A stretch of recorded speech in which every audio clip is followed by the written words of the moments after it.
बिहार में लोकसभा चुनाव संपन्न होने के बाद बिहार के 4 विधानसभा सीटों पर उपचुनाव होने हैं और इसको लेकर तैयारियां शुरू कर दी गई है।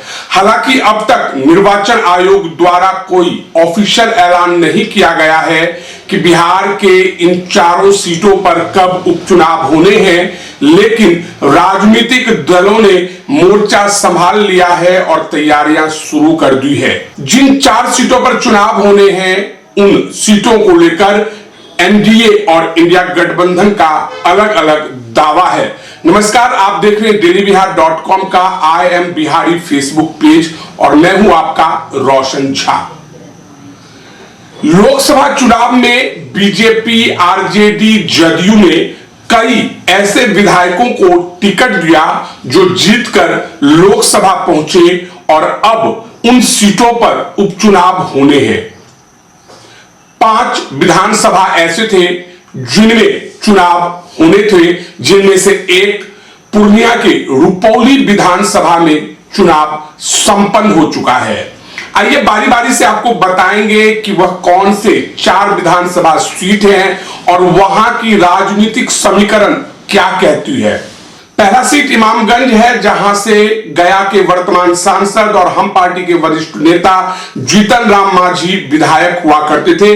पिछले चुनाव में उदय नारायण चौधरी, जिन्हें लालू प्रसाद यादव की पार्टी आरजेडी ने टिकट दिया था, उन्हें 62,728 वोट मिले थे। जीतन राम मांझी को 78,762 वोट मिले थे। वहीं एलजेपी के कुमारी शोभा सिन्हा को 14,197 वोट प्राप्त हुए थे। अब कहा जा रहा है कि जीतन राम मांझी अपने बदले अपने परिवार के किसी सदस्य को टिकट देकर बिहार विधानसभा भेज सकते हैं। चर्चा यह भी है कि जीतन राम मांझी अपनी बहू को इमामगंज विधानसभा उपचुनाव में टिकट देकर चुनावी मैदान में उतार सकते हैं। दूसरे सीट की बात करें तो उस सीट का नाम है रामगढ़। बक्सर के रामगढ़ से आरजेडी के प्रदेश अध्यक्ष जगदानंद सिंह अर्थात जगदा बाबू के बेटे सुधाकर सिंह विधायक थे। वर्तमान में वे बक्सर के सांसद हैं। पिछले चुनाव में सुधाकर सिंह ने बीएसपी के अंबिका सिंह को हराया था। सुधाकर सिंह को 58,083 वोट प्राप्त हुए थे। वहीं अंबिका सिंह को 57,894 वोट मिले थे। बीजेपी के अशोक सिंह को 56,084 वोट मिले थे। अब दावा किया जा रहा है कि जगदा बाबू के दूसरे बेटे अजीत सिंह को लालू प्रसाद यादव और तेजस्वी यादव बिहार विधानसभा भेजने की तैयारी कर रहे हैं।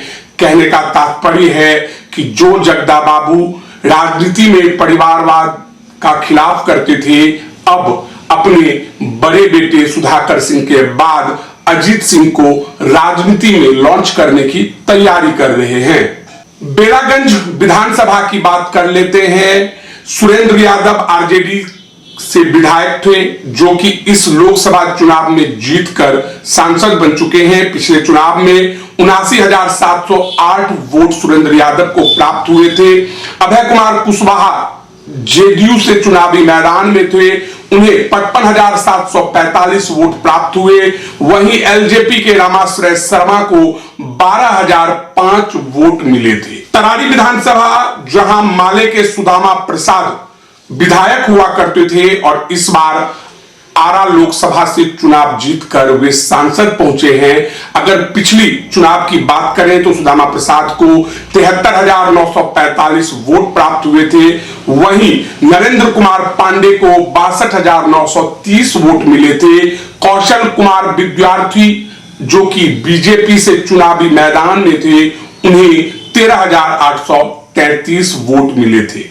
चुनावी डेट का ऐलान नहीं हुआ है, लेकिन बीजेपी, आरजेडी और जदयू के प्रवक्ताओं ने मोर्चा संभाल लिया है और इन लोगों का दावा है कि 4 सीटों पर या तो एनडीए का कब्जा होगा या इंडिया गठबंधन का कब्जा होगा। यानी अपनी अपनी राग और अपनी अपनी डफली एनडीए वाले भी और इंडिया गठबंधन वाले भी बजा रहे हैं।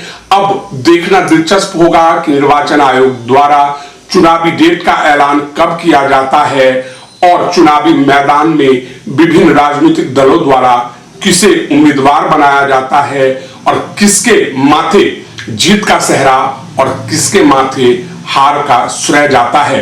बहरहाल इस वीडियो में इतना ही। अगर आप हमारा यह वीडियो YouTube पर देख रहे हैं तो सब्सक्राइब करें, Facebook पर देख रहे हैं तो हमारे पेज को लाइक करें। धन्यवाद।